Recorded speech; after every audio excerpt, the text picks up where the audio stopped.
You're listening to New England Real Estate Journal Radio with Rick Kaplan, New England source for commercial real estate news. This is New England Real Estate Journal Radio on the Money Matters Radio Network and online at moneymattersboston.com. Welcome to the New England Real Estate Journal Radio Show. I'm Rick Kaplan with Eric Wilson. And today's show is brought to you by the New England Real Estate Journal, bringing together the commercial real estate industry for over 50 years. Find us at NEREJ.com. If you'd like to be a guest or sponsor for the show, call 800-654-4993 or email us at radio@nerej.com. Again, that's 800-654-4993 or email radio@nerej.com. And you know, I still have to read that intro. I know. After all this time. Yeah, after almost 2 years, as we're coming up on our 2-year celebration in November. And when's our 100th show? Our 100th show will be November 8th. November 8th. Exciting stuff. Can you believe that, Adam? 2 years with you guys? It's been a long 2 years. Yeah. Imagine what our fans say. You guys have fans? We do. They've been hanging out for 2 years. That's They're right. so excited. Yeah, actually, we were being chased down the street yesterday by We were, but that's because you hit a parked car. Yeah. On our way out of the studio. It was, but we were excited. The New England Real Estate Journal Radio Show has been really beneficial for us. That's right. And now we do our events, Cocktails and Conversations, and September 25th at the Hilton in Providence, Rhode Island. We'll be having another networking event. Yep, thanks to all the associations that will be joining us and bringing their booths with them, and also our sponsors, City of Warwick. Platinum sponsor is the City of Warwick, Rhode Island. We also have a gold sponsor, which is Eldorado Stone. Silver sponsor is Cushman and Wakefield. Yeah, Hayes and Sherry. And also New England Restaurant Brokers as a bronze sponsor. Yeah, it's going to be a great event. It is. Another one. We do have quite a few people that are already registered to attend. Yeah, all the early bird specials. And if you register before August 31st, you get $10 off the tickets. Oh, look at you. Always in a given mood. Early bird special. Everyone knows. I am always in a giving mood. I know. I'm like Santa Claus. I can crack a really, really, really good joke right now, but because we're on a radio show, I'll leave it alone. I'll wait till we get to the office. Yes, wait until the FCC's not listening. Big news on the Eric front is shout out first to Steve Francini, who put on the Blueberry Jam disc golf. I like to do my disc golf shout outs in the beginning of the show. I picked up Lyme disease. Congratulations! Yeah, have a big round of applause for a nice little golf clap. I got Lyme disease. A nice little golf clap for me, but. And he's been milking that Lyme disease. Well, you know, hey, it is what it is. But they did a great tournament, put it out, and all the blueberries you could eat, and the tournament was a huge success. So thanks for them and putting it on. And hopefully everybody caught on Chronicle this week. They introduced disc golf on Chronicle on Tuesday, so that was really cool. Check that out. You can probably find it on YouTube or on ABC's Chronicle. What were they showing all the people with the Lyme disease during the tournaments? No. But if you play in the woods, you know, it's like well, speaking because of Shark Week, if you swim in the ocean, you're more likely to be bit by a shark. If you play in the woods, you're more likely to contract Lyme disease. I mean, that's just the odds you play with. Yeah, well, I don't think the odds are the same. Why? How many sharks bite people outside the ocean? None. Exactly. So there's your answer. And how many ticks bite people inside the ocean? None, but I'm saying they don't bite anybody outside the woods or the wood line either. You know, very real. You're gonna be in your backyard and get bit by it. Right, on the wood line, because they don't like to be out in the sun. If they're out in the sun, ticks will dry up and they'll die. Yeah. So they have to be near where the shade. So they're usually on the wood line. When did we change this show into a science show? Oh, I was just trying to say about this disc golf. I just wanted to give one shout out. Medical alert. It is. I just wanted to give one shout out to a friend of mine. I appreciate it. Well, we're going to have to go to a break. I'd love to continue this conversation. We got a big guest on today, though. We do have a great guest on. We have Michael Kruklinski. He's the head of Siemens Real Estate for the Americas, and he's going to be coming on in our next segment. But right now, we're going to go to a break. And we'll be right back on Money Matters Radio Network. The next level in commercial real estate. This is New England Real Estate Radio on the Money Matters Radio Network and online at moneymattersboston.com. Rochester. Rick Kaplan on the Money Matters Radio Network and online at moneymattersboston.com.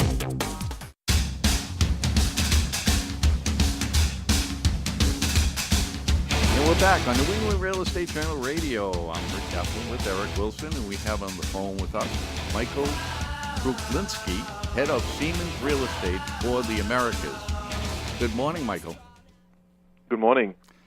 So, Siemens Real Estate has a new I would Program? say a new program, a new office set up that you want to talk about a little bit today. Yes, absolutely. Actually, we refer to that not only with the name of Siemens Office, we refer to that with we call it new way of working, because for us it's a lot more than just the furniture. It's a whole different way of working and giving employees a different way to connect and different way to be productive for us. So why did you come up?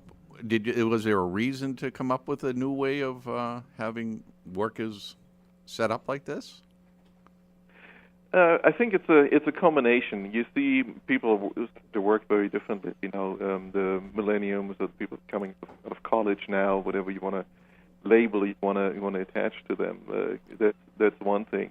But also, as a global company, we've figured out we have to be a lot more mobile in the way we're working. So that's how we came to this concept. And like I said, we call it new way of working. It's a combined effort between real estate and HR for the change management component, as well as IT.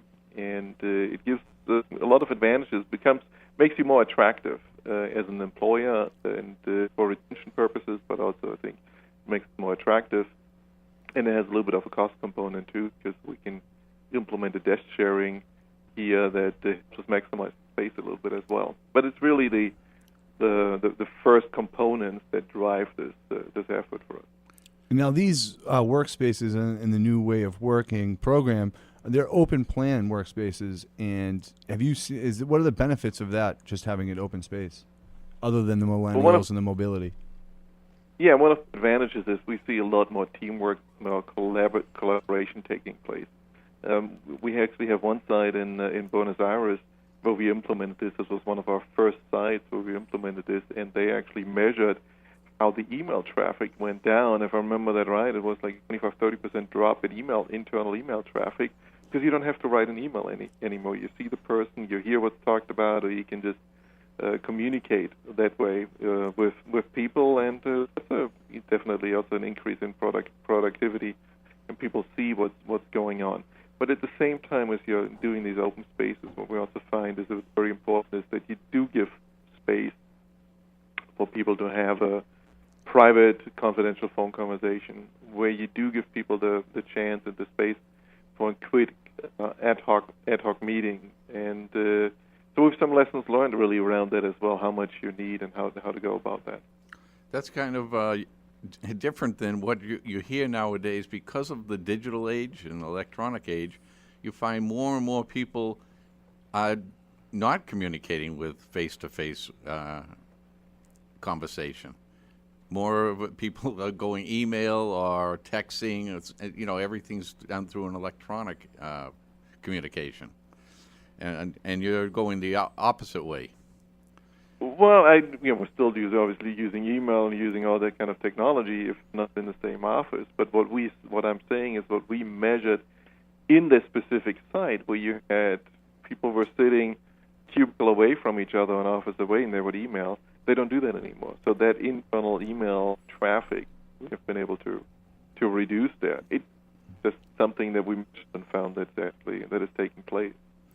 What about, Michael, what about the differences between your new WOW or new way of working compared to what other companies who do the same thing with this open space? What makes you guys a little bit more unique than them? Well,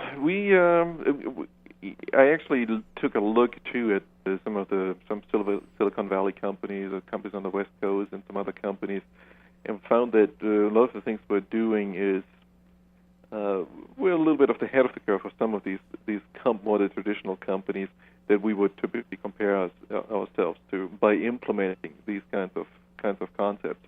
Now, if you take I think the Googles and Facebooks and those companies, obviously they have been doing something like that and more that more traditional companies like we don't do. And I think that what is being offered there is also very very hard to afford for companies that don't have that kind of cash flow there.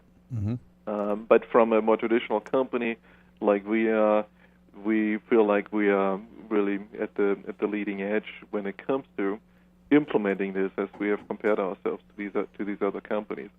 And one of the things we do is one of the elements is that we're doing a desk sharing here, and you don't have a assigned desk anymore. We have a clean desk policy, and we started out with a desk sharing ratio of 1 to 1.3, and we've now moved to a desk sharing ratio of 1 to 1.5, because we see that you can really get a lot more efficient with the space over time.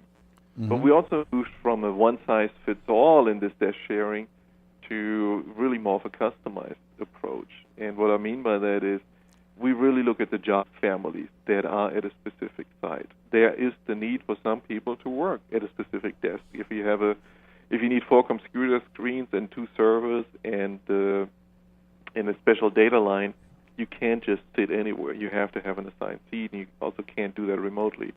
But then you have salespeople where you definitely want to have a higher desk sharing ratio. They're not in the office that often anyhow. They don't need an assigned seat. So we've become very, I'd say, sophisticated in modeling each different site with our goal of an individual site getting to a 1 to 1.5 desk sharing ratio. Now, is there? Do you have a lot of people that will work from home, or they work on the road? Yes, and that is what we call it remotely. So it could be from home, it could be from the road, it could be at a different Siemens office site, because this allows you to go to a different Siemens office and be connected right away. And we're going, promoting this in a way too. It has to fit for the individual department and work as well. We implemented desk sharing, successful, for example, in Montreal, and one of the units then they decided to make a specific day, so to speak, must office day, to have people in the office. So it's not about getting people out of the office and don't come to the office anymore. It's giving people the option and work productive and efficient, whatever the work really requires them to do. I have a 2-part question. How many sites has this new WOW program been rolled out to, states or countries? And secondly, how has the employee's response been to this new program, and does it differ in different countries if you rolled it out to different places? Yeah, we have worldwide about over 80 sites that we have implemented this now, and a fourth of those is probably in the Americas now, where we have rolled this out, where I have the responsibility. We've rolled it out in Argentina, in Bogota, in Mexico City. We're planning to do Sao Paulo now. We've done it in Atlanta, in the Boston area, in the New York area, in California, in Toronto, and Montreal. So a variety of different cultures in different sites where I'm responsible for here, and a variety also of job functions, from sales to engineering to research, from software to hardware, from back office, shared services in Orlando, for example, to a lot of sales organizations. So we have a lot of experience there. Mm-hmm. At the beginning, there is a lot of resistance, but the resistance is more towards the unknown. Mm-hmm. What does it mean I don't have an office anymore? What does it mean I don't have an assigned desk? What does it mean that how this telephone is going to work now that it's voice over IP? So there's a lot of unknown, and therefore people resist to it. But when we do formal checks, and what we find is that the more people, the longer people are in this new environment, they absolutely love it, and the feedback is over 90% positive in working in this new environment. That's unique in itself, that across multiple cultures, that this is just the way that we're going to see the global workforce moving toward this open space, more collaborative workforce. Yes, absolutely. But what we have seen is, and that's why I said at the outset, this is not a real estate alone program. This is HR, this is IT. All the components have to come together. And when I take our Mexico side, where we moved to a new site in Mexico City, what was really very important as we moved to this new site in Mexico was the change management process almost started a year ahead of time. We involve employees very early and show them renderings and even walk teams through the space as it was developed, get input, get feedback. But in this specific case, because they moved quite a ways from the original site to a new site, it included also to find where's the pharmacy now that I go to, where is the dry cleaner that I go to, what might be a gym that I can go to. So really help also with this whole change process when we're switching to a new site. And we're helping managers, because managers need to learn how to manage people if they are not always in the same seat or being in a different spot in the office or might be working remotely. So you also have to teach and educate people how to live in that aspect. Now, have you seen an increase in productivity from employees because of this new design? It's hard to measure productivity. That's why I said with sector now, just the new way of working, the Siemens office type aspect. That's why I cited one example where in Argentina they measured how much of the internal email has gone down. There's more anecdotal evidence, how people feel better informed, how there's informal exchange going on, and how this fosters the collaboration from that aspect. And so I think that more anecdotal evidence. It's not like it's very hard to measure factually how to increase the productivity there in my mind. What about making each site that you guys have rolled this out to and tying into the local culture that surrounds the Siemens offices? And second, what about each country has its own office space laws? Was there anything you had to go around in that? Was there any challenges you faced there? We have a basic concept that we follow. In some countries, you're absolutely right. You have different labor laws sometimes, and you have different laws on how a site needs to be set up. But our basic concept and how we set up sites and how we implement the concept, we've been able to do that at any given site. And being a German company, we're obviously used to also from a labor law perspective and workers' council to incorporate the input from local and union or whoever it might be that also has a say in the site there. And we bring that input in. Like I said, when we start a new site now, we always create change management teams, and every department that is involved in this change has a partner on that team, and they're very early on very, very involved. We do IT trainings as we're rolling out new IT. If we're rolling out, the voice over IP, we're doing manager training and so forth to do this. Everything customized, obviously, then to a certain culture. But it has been successful across the board. From our latest site that we went live with was in Santiago de Chile, very, very successful. And we're planning a few new sites across the board. Like I said, one is in Sao Paulo, one is going to be in Princeton, New Jersey, and several others. And it's just a way for us to go forward. It has been very, very successful. Well, we have to go to a break right now, Michael, but we're going to come back. We want to continue talking about this. We want to talk a little bit about how it affects the management staff, as well as how it's also a LEED-approved project as well. Yes. And we're going to go to a break. We'll be right back on Money Matters Radio Network. New England Real Estate Journal Radio.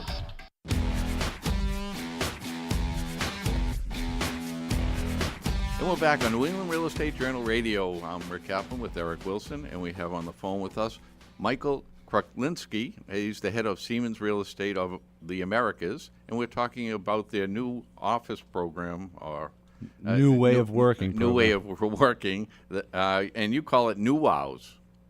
Is that? And we call it NOW, New Wow, yes. Yes. Correct. So before we went on the break, I mentioned we want to talk a little bit. How has it affected the management staff? Is it easier to manage their employees in this environment? I think managers had the biggest adjustment to make there. So come on, my background at some point was in consulting, so I'm used to managing people and teams and being managed also remotely and virtually. But it was the biggest. It was the biggest challenge too, and continues to be. If you have a site where people just are used to managing people that are sitting in the same spot day in and day out, so we needed some training. How do I work with people? How do I measure people? And how do I also motivate people? Another change that the biggest of change element was too that you might find people that have worked for the company 10, 15, 20 years and finally have an office, and now how does this, now I don't, in the new environment, I don't have an office anymore. Mm-hmm. And so there's some change components. But I think it's walk the talk. If we have some, depending on how the top leadership is really embracing this and implementing this concept. For myself, I can say we have, a regional headquarters in Orlando for the Americas. We have, including myself, 3 people that could have a designated and assigned office. And when we moved to the headquarters to Orlando, we made the decision we will not have 3 assigned offices. What we actually did is we took 2 small conference rooms, call it Siemens Real Estate Leadership Team, America's Leadership Team. And when I'm in the office, I take one of these rooms, but I don't have an office name on it. There's nothing personalized in there. There's nothing that shows that this is my office or one of these, and neither is it for the other 2 that could have an office. And the space gets good utilization. I'm on the road a lot, and other people can go and utilize that office, and they do. They use it as a meeting room because it's set up as a meeting room, not as my personalized office. And I think if they start from the top like that, it's also a lot easier for people to embrace it that are part of the organization. My question, Michael, is how do you do the training? Do you bring the new management team out to the new location, or do you guys have a training program that you guys created before you've enrolled this program out, and you do it through mobile or the internet? It's a combination. So we have some online training for voice over IP. If you haven't used the VPN, virtual private network, so there's some online training that people can take on how to use these tools. But then there's also some classroom training on change management. How do I work in this environment? And why are we even doing that, even explaining it? Why are we doing this? Why do we have a clean desk policy now? Why can't I not sit at the same desk? So we really have a training now that we have developed that every employee has to go to, and that is absolutely essential to take people through that so they understand what this means. At the end of the day, too, working remotely is we always call it's a privilege, not a right. I mean, not a right. You have to have good standing. You need to be a good performing employee in order to have also the opportunity to work remotely. So it's a privilege from that aspect. And managers have to figure out there might be certain times of the year, of the month, where presence in the office is needed, and that's up to the manager then also to decide, if they need everybody in the office, if it's month-end closing or if it's a big important project or whatever they're working on. Now, I noticed from some of the pictures that was sent to me on this new WOW that it has a European style to it. Now, this whole program probably was not put together in this country, I'm sure, because the American workforce really takes a lot to adapt to something like that.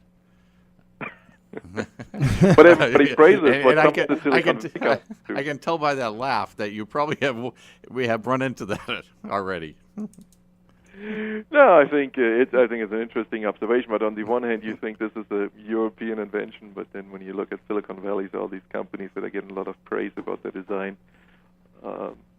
doing a little bit of that too. Yeah, the original offices when we implemented this, it started out in Europe. Totally agree with you. But we have customized this for here, what works for here, and we're working with local vendors. We've developed a standardized catalog now of the furniture, what goes in, what desks, what chairs, and so forth. There's always a little bit of a customization just because of how the space is cut, or there might be some special local requirements that you need there. But in some of the sites, like in our Toronto site, they went through there, set up a test office, and people could test out the furniture and the chairs and all that. And that's how we did it too in our New Jersey site. People can actually, look and touch and feel, and that's how we came up now with. We do have a standardized catalog, and that is one that is specifically for the Americas that we are using here. We've touched upon all the internal changes with the new WOW office space, and how it's the program's changed leadership. What about the environmental or eco-friendly features that this new design layout helps with energy efficiency and things like that for the building. Well, it definitely has an advantage because at the end of the day, you're using less space for the amount of people that you have. Even though that's not the main driver to now drive costs down on the space, but it's one of the outputs. And it also has an advantage of less people on the road as they're going to and from work. All of our new sites that we are, either if it's an owned or if it's a leased site, really are LEED certified, LEED Gold or LEED Silver certified. And that doesn't matter what country or what location you're in. You're always going for LEED certified buildings. And we're also doing, if it's just related to the outfit, as much as we can, also trying to get certification. One of the things, for example, we did in Mexico, very successful. Our whole design of the new Mexico City headquarters has won awards left and right, including LEED certification there. So it plays a big element for us to go after that. So this looks like that it's catching on. So you can say that. Yeah. So I mean, do you think that other companies will start modeling themselves after Siemens Real Estate? I have looked at, because we were interested, so what do we need to do in 5, 10, or 15 years? Are we doing what we should be doing? Are there some other companies that are ahead of that? And I went just recently on a tour on the West Coast and looked at 12 different companies, from internet companies to some more established companies, to look at what we're doing. And the elements that internet companies are doing, from free food and free dry cleaning and free this and free that, thing that I don't think is out of our reach, because just the sheer number of employees, we have over 400,000 employees worldwide, so you can't replicate what we're doing with 10,000 employees. But if I look at more companies that are more comparable, I see that they are moving towards where we're moving to, and I think that this is a trend where things are going, because it really helps with retaining people, but it also helps with your space efficiency, and it helps also with attracting people. At the end of the day, I believe that people want to come and work for Siemens because of the company, the innovation, the values that we stand for, the reach, the global nature of the company, and its leaders and the product. But if you come to an interview and see like all that, but then you see you're in a dark hole in the back of a warehouse, you probably don't want to work for the company. So it has a deciding factor to it, but I'm not going to come to Siemens because they have the nicest office of all of them. Right. So I think that is, that's how you have to look at that. But we see more and more companies really going into this kind of area. We at Real Estate also run corporate real estate in a different way. We're running it as a profit and loss, so we're not a cost center. So we are managing the space very differently from any other corporate real estate organization. So if there's a vacancy, that is not something that goes to gets then adjusted, and as a cost distribution to businesses, we manage that, and we have to find we have to external tenants fill in vacancy, for example. So that's a perfect segue in for our show. The way you manage the commercial real estate, but because I think that a lot of in the Northeast, I should say, a lot of the companies that have been around in commercial real estate, they have a lot of old-fashioned ways of doing things. Yeah, a long time. Yeah, so adapting to what you're talking about is probably going to be a difficult thing for them to adjust to. Just early on, though. Right, just the ownership of themselves. I might not believe in that, but you're saying that you can manage your staffing and your properties more efficiently. Yes, absolutely. I think because we're running it as a P&L, as a profit and loss, and we're looking at our businesses are paying based on market conditions. If it's an owned building, they're not based on cost, and therefore that drives the businesses to be very, very efficient with their space as well, and not overextend themselves in the space. And if we have vacant floors or whatever, this is not something that gets allocated at the end to the businesses. If there's vacancy, that it is up to Siemens Real Estate to find external tenants, or we will take the hit in our own profits for the year. So we're running the Americas right now at Siemens Real Estate as a 2% vacancy. Oh, wow. I have a question on the Newell program. Do you guys have future sites already picked out where you want to roll this program out to, or is this kind of, you're doing one at a time as you go through all your properties? We're getting pretty methodical about that. So when we do location concepts for all the major sites as leases come up or as a certain maturity of a building approaches, we do location concepts. And each time we're doing something like that, we also look at, is this a site now where we have consolidation potential, or is this a site where we can implement a new way of working? And so we have a few sites that are actually planned now for the next fiscal year and the years after that. One of them we're working on already is our research center in Princeton, New Jersey, where we're implementing this. We are very far along in the planning. In our building technology site in Buffalo Grove, outside of Chicago, we have Sao Paulo, Brazil, planned to do over the next 18 months as well.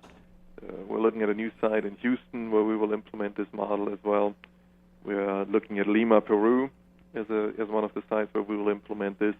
And then we're going back to our first site that we implemented several years ago in Buenos Aires, Argentina, and look at kind of revisiting this because we have the lease coming up there now, and so you're looking at, okay, what's the future of the business? What are the needs? So we're doing a location concept and figuring out what we want to do, and so we have a good pipeline always of projects that are ongoing. Typically, it coincides with a move or with a consolidation to do this to have the return on investment.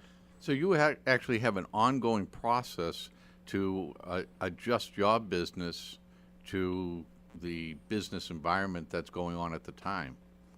Yes. That's what it sounds like. Yes, it's a very methodical, strategic process that we'll look at, where we're tracking always based on lease end dates or development in the businesses, and then we do either strategy concepts or location concepts, where we always look at what potential do we have in this area, what do we want to do, and what's the future? Is it leased? Is it owned? Do we have consolidation potential? Should we rethink this? And it's always together. Oftentimes we bring the ideas to the businesses, or they come to us. It's really it goes both ways. But it sounds like that keeps you above the curve, or ahead of the curve. I think so. Yes, I think so, and that's what you see in our numbers too. Then that we do run at such low vacancy. I'd be kind of curious how this is all received as you get into the New Jersey market. You said your office in New Jersey. Yes. You also have an office in New York as well? We have a couple of sites in smaller sites in New York and Manhattan. Because the Northeast and Chicago even, they still have that old way of doing business. I'm kind of curious how it's all received at the point when you start these. Yes, our site in New Jersey, for example, we just completed these probably 6 months ago. And as a typical site where at the beginning there was the unknown caused maybe a little bit of resistance and a little bit of fear of the change that's coming. Mm-hmm. And today, if you walk through the halls, everybody, or 90% of the people, really like that new environment and have adjusted to it, and a lot of the concerns that they were worried about are not concerns anymore. And if you would ask them, you want to go back to the old space, they would not. They would not want to do it. Because I know in the Northeast, when you tell someone, oh, you no longer have an office here, that means you don't have a job anymore.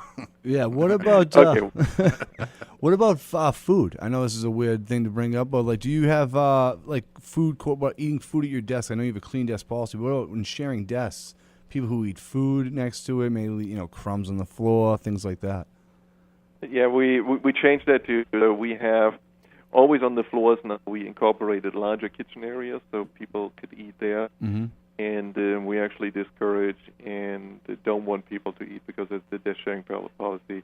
The people don't eat at their desk. Well, that makes me much more comfortable if I ever come work for Siemens, because I was thinking that the whole time. I think you should check out. I think you should check out one of our sites that we have implemented. You might also convert to that model. Yeah, right. We should definitely take a walk through. That's right. I think I might go to Buenos Aires and Yeah, check that Argentina. out. You guys gonna send us down there? Yeah. I wish. All right. We really appreciate you coming on, Michael. You gave us tons of information. Is there a website that people can actually see more photos of these of this new WOW program? No, we don't have a website specifically that you can go to and get most of these things on our intranet site. Okay. Where we're holding this. But there's publications. When we do news sites, typically we do a news flash or something, and also share some pictures of that. The most recent that was published was Santiago de Chile, and we did a site in Louisville, Kentucky, that you can probably find too when you Google it. All right. Fantastic. Well, thank you, Michael. And that was Michael. Thanks for having me. Oh, thank you for coming on.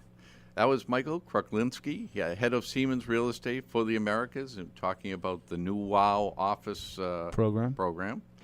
And we'll be right back on Money Matters Radio Network.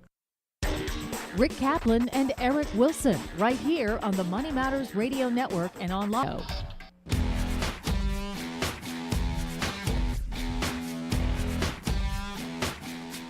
And we're back on New England Real Estate Journal Radio. I'm Rick Kaplan with Eric Wilson.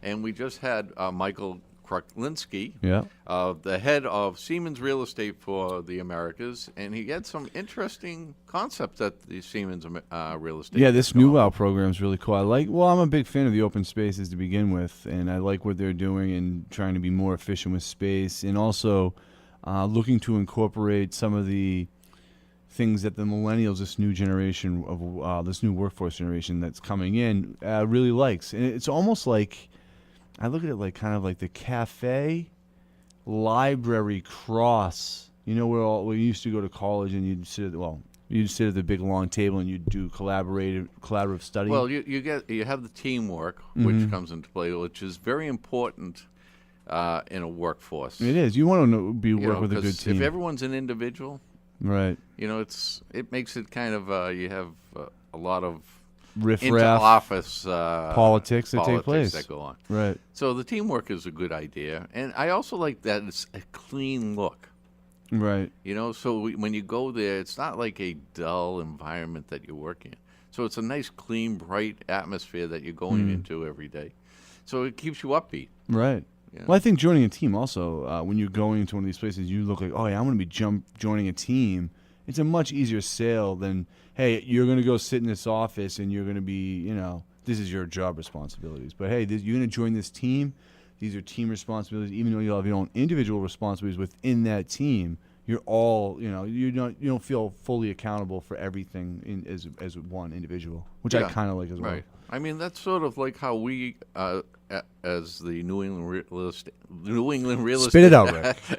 Almost like the New England Real Estate radio team. Yeah. How we operate. Very collaborative, very open space. We don't have an office. Yeah. That's because the Journal doesn't want to give us one. Yeah, no, I mean, well, they gave us the striped spot in the parking lot. Yeah, front row, VIP seats. That's right. No, but I mean, the Journal's another example. Other than if you went into our offices, you'd see that we do a lot of open collaborative spaces as well with the editorial team. Only the publishers have their own offices. That's because they have to make private calls. Now that I'm thinking about it, I think it also cuts down a lot of the stress level as well. You know, you go into the office and you have and Adam's shaking his head no. I don't like the open floor plan at all. So you're a traditionalist. Yeah, I want my own space. I don't want to deal with other people's problems, hear all their crap that everybody's always complaining about, and that's what Facebook's for. Well, that's the thing. That's why he's going to read Facebook. You have an open. You got people reading their Facebook problems to each other. You got people making noises and smells and whatever the hell else. I didn't even take into account smells. I like having my own space. I hear you. Just I can shut down for a little while and still maintaining communication with my coworkers. There's right. plenty of ways to maintain communication. Yeah, but you know what I like is that he had his own space when he was in the office. Right. But there's always office there is. Isn't he a higher up though? Can he? But I'm saying like all of but your. But he doesn't have his own office. Right, but all of your employees inside this one office space have the ability to find a private office if you need one for phone calls, and like he said also, if you have 4 computer screens, you have 2 servers, and you need to be working directly from a specific desk, you can still do that. It's kind of a mix with the technology startups you see with their completely open space and shared computers, and a little touch of the traditional which we can still fit with Adam and still have us, do our thing. Yeah, it's but kind of a mix, someone like and I like Adam would have to adapt to something like that. Which I can adapt. I just don't like people. So. Well, that's why we get along so well. Yeah, but the people might not like you, Adam. Oh no, I'm very tender. Everyone loves Adam. But there's obviously I can see where Adam's coming from. I can see where this new age is coming from. Like I think it's a little bit of like I was both. saying originally to Michael, is that it's very European. Well, the Americans but we have to started it in adapt to Silicon something Valley, like did that. we not? Right. That's sort of European. I don't think of it as European as much as I think it is more Coast? cafe. Yeah, the West Coast is more relaxed. They've always I'll bet you any amount of money the saying. I'll bet you any amount of money. I love it. Casual Fridays must have come from the West Coast.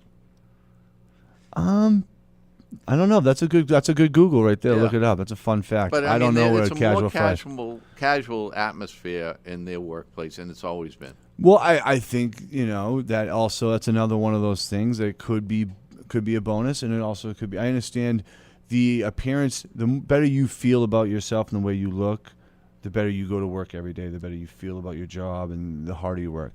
I also see the same thing as the more comfortable I am, the easier it is for me to work, and the easier it is for me to do my job and things like that. So I understand the casual dress, and you can get things accomplished. The business dress, you can get things accomplished. I'm much more toward what we do here at the Journal, which is kind of a mix. You do your business when you need to be in business. You do your casual when you can do casual. Yeah, but no, most of the time, I you find a agree with happy that. medium in the middle. I agree with that, but I notice that sometimes when I do walk by your office, the relaxed. I don't think that was meant to be taking a nap with your feet up on the desk. It's weird. That's what I was thinking also when we were talking to Mike Kruklinski about his new WOW program. Is I didn't see anything like my office. Where's the hammock? I have a hammock that swings in my office. I didn't hear anything about that in the you open and Hank space. Scorpio. Yeah. Yeah, hey, I was told, and this and this is where we really get into the European thing. The radio team loves their afternoon siesta. We like to go get a big lunch around 12 or 1, and then we get back and we nap from about 1:30 to 2. Now, is that European or is that South American? I think it's a cross of both. I'm going to go ahead and say it's probably European. I think Yeah. the Greeks started the siesta, but I don't know. I mean, I think the That's siestas. just me. I have a friend that owns a plastics company in Venezuela. And it's called siesta. No, Oh. and they take that 2 hours, at least 2 hours, Right. in the middle of the day, to either go home and take a nap or do whatever they want. Yeah, do your but they also errands. work another hour or something. Yeah, so they work till 7, yeah. and they take off 1 to 3. Right. But And then they go on vacation for a month and a half. they have most companies have a lot of August off. And I remember the commercial where he was from Justified. The blonde guy comes in and is like, hey, some countries take, but we're Americans, we don't.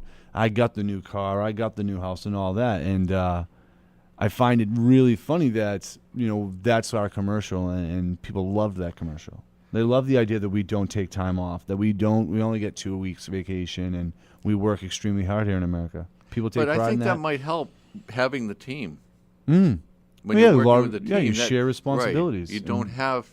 If you're not available, there's someone there to Who fill can in back for you up at all times. and vice versa. Yeah. I think if everything's implemented the right way, there's a way to do everything right.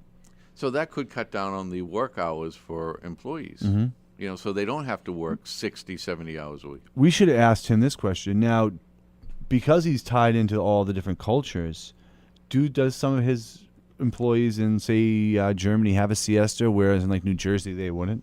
Because we don't do that here in America. We give you, your 2 to 5 weeks or whatever your vacation Right. is. That's a pretty good question. I wonder if you have to do the same thing across all of your companies. Yeah, that's a good question. Yeah, I don't know. We'll have to find out when I go down to New York in November when we meet. Yeah. And I'll give that answer to you guys on the New England Real Estate Journal radio show maybe in a couple months if you guys remember that question. But I know you will because you'll go check out our YouTube channel. That's right. At NERE Journal. Check out subscribe to our YouTube channel. Right. That way you'll get all the newest. Right. Not only do you to listen to us on Money Matters Radio Network, but you can now also view the two most handsome commercial real estate radio show hosts this side of the Delaware River. I recommend on a Saturday night, you pull yourself a nice glass of wine. Right. Grab your family. Pop some popcorn. Well, I don't know. What else could you pop? Yeah, exactly. And sit up in front of the TV and play it on your YouTube. On your TV. Right, yeah, and you can plug it right in. These TVs are now smart. Yeah. We know a few families that do that. That's right. And shout out to them, the Donnells. We love that you guys love watching us. That's right. My shout out right there. But yeah, our YouTube channel is getting a lot of social media love, so we're really excited about it. So come by and check us out, and you can see all of the good stuff that we put together here in the podcast. But if they don't want to listen or watch on the YouTube, they can always go to iTunes and listen to us. You know, we have enough content going on right now that someone could listen and watch us 24/7. We do. And I'll tell you right now, if you do that, that might be like a Chinese torture. Yeah. You know, like the old water torture where like your older brother used to pin you down and just tap the top of your forehead, each second till you were so mad at him, but you couldn't really do anything because you were. But I want to also have childhood memory, Eric. I wanted to announce some big news that's happening that came out last night. Which would be Tuesday. Which is Tuesday. That the Amazon.com just leased. I'm not sure if they leased or purchased the building. I'd hope they purchased it. They're Amazon. Yeah, they probably. But they probably leased it. They probably purchased it. Yeah. It used to be the Reebok warehouse and retail outlet in Stoughton on Technology Drive. Your hometown. Yeah. And nice. They're moving in there. So Amazon's going in there. Are they going to be able to, well, hopefully they can fly their drones out and start delivering to Boston. They're getting this permit to build this big drone garage. Right. It's only going to be where they store drones so they can fly them around Boston. And they'll be floating around all over the city. I know that they get denied. They wanted to try it here in America with this whole drone system, speaking of Amazon. But I know that that's not allowed right now by the FAA. I don't know why it would be allowed anywhere. I think it's a dumb idea. To be able to fly an unmanned aircraft? Yeah. For a person? What about photography? Well, what about for commercial real estate? It makes a million times sense. Yeah, but that's only for safety. Yeah, but I'm thinking if this is Amazon and they get like thousands of packages going out a day, you would have thousands of these drones flying around. Well, you got plenty of space, anywhere between 50 feet in the air up to about a couple miles. I just don't want to be walking along and so all of a sudden the one box crashes. falls out of the air, because the drone got tired, It's a robot. I don't think it has the ability to get tired. It might run out of fuel. Or run out of fuel. But I think I think the more thing is if you roll it out to Amazon, where do you stop? You must go roll it. FedEx must be able to do it. UPS would probably be able to do it. Yeah, so there'd be like millions. That's what I'm saying. That's why what happened to the sun? You can't see it anymore because there's all these flying bird drones. Yeah, but hey, it is what it is. I don't think at this point we'll have the opportunity to worry about that right now. Yeah, I think you should go back to the good old U.S. mail. The post office, really? Yeah. Nice. Innovation. They do say everything is cyclical, so who knows? We may go back. Look at these new open workspaces. You're saying that we left from the face-to-face to go to the digital? And it looks like digital's trying to go back to face-to-face. I saw that. But I have heard of companies in California where they don't let you bring in your cell phones or tablets. Right. And, it's all just talk to people face to face. And as you know, I agree. And I think that's a better thing. I think face to face allows you to share that. Like 90% of our language comes from body language. That's right. So can't. And I think that's a great idea. Closing idea. And you know what? We'll talk more next week. You can have face-to-face networking at September 25th, cocktails and conversations in Providence, Rhode Island at the Hilton Hotel. And we'll see you all there. Yeah, and I think this deal is done.